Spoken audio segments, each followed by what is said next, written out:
Olá, meu nome é Micaela Fernandes Sena, eu estou no 4º ano de Ciências Biológicas, sou bolsista PIBIC CNPq, a coautora do trabalho é a Giovana Letícia Poltronieri e o orientador o Leopoldo Susumu Matsumoto. O nosso trabalho tem como título a indução da produção de metabólitos secundários por bactérias isoladas de um biofertilizante comercial. Uma das maneiras de extrair o valor econômico da biodiversidade é denominado bioprospecção, um termo que academicamente pode ser entendido pela busca sistemática por organismos, genes, enzimas, compostos ou até mesmo partes provenientes de seres vivos que tenham um potencial econômico e que levem futuramente ao desenvolvimento de um produto. O uso de antagonistas para o controle de fitopatógeno tem sido bastante investigado nas últimas décadas, principalmente pelos problemas ocasionados pelo uso indiscriminado de agrotóxicos. O objetivo desse trabalho, então, foi avaliar a indução da produção de metabólitos secundários por bactérias isoladas de um biofertilizante comercial com ação antagonista a 3 fungos fitopatogênicos, que são o Sclerotinia sclerotiorum, Macrofomina phaseolina e o Fusarium solane. O trabalho foi desenvolvido no Laboratório de Microbiologia do Solo da Universidade Estadual do Norte do Paraná, campus Luiz Meneghel, onde essas amostras de bactérias elas foram isoladas de um biofertilizante comercial. Uma foi isolada diretamente desse biofertilizante, que foi denominada de BAC4B, e outra foi isolada desse mesmo biofertilizante, só que ele aplicado no solo, que foi denominado de BAC1. Essa amostra, então, ela foi colocada para crescer em meio Na, onde ficou estocada por um período, e posteriormente foram ativadas em meio TSA, onde foram mantidas em estufa BOD a 25 graus por 24 horas para o seu crescimento, e após o seu crescimento, algumas colônias foram então transferidas para a solução de NaCl a 0,85, onde a sua escala foi corrigida de acordo com a escala de McFarland a 0,5.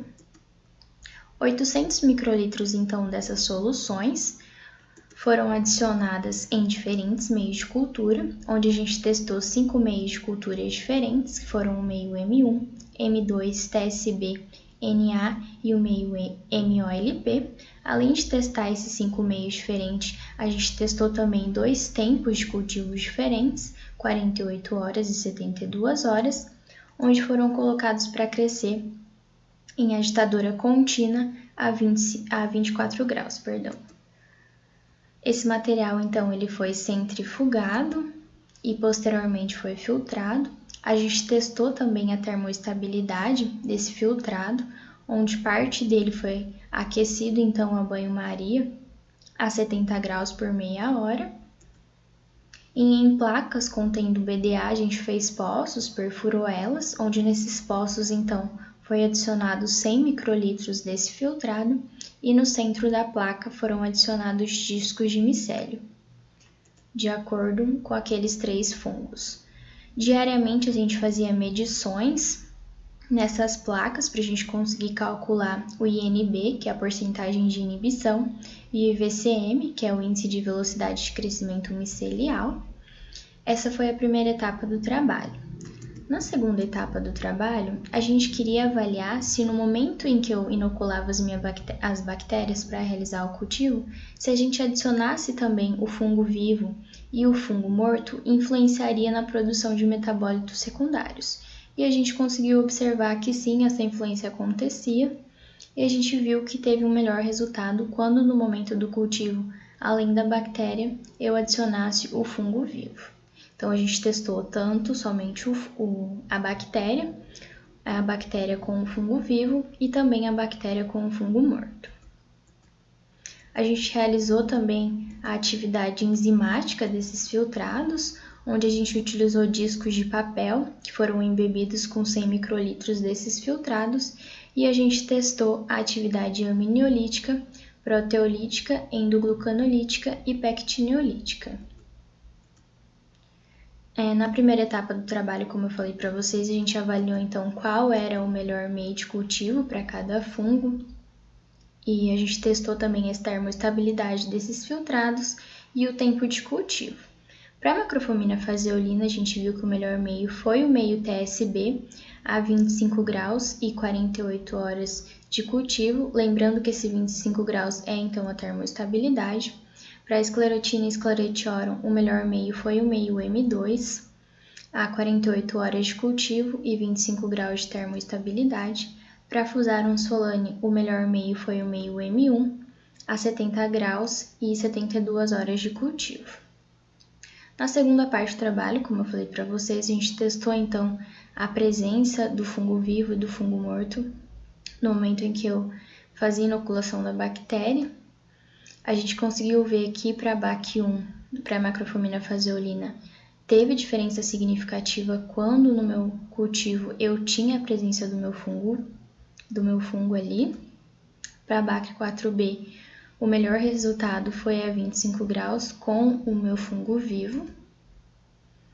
Para a esclerotina e esclerotiorum, no fungo vivo a 25 graus para a BAC1, a gente conseguiu 100% de inibição, ou seja, eu não tive crescimento micelial. E para a BAC4B, o fungo vivo também apresentou o melhor resultado. Para a Fusarium solane, para a BAC1, a gente viu também que eu não tive influência significativa de eu ter ou não o meu fungo ali, mas a gente consegue observar que o meu melhor resultado ainda foi a 25 graus com a presença do fungo vivo.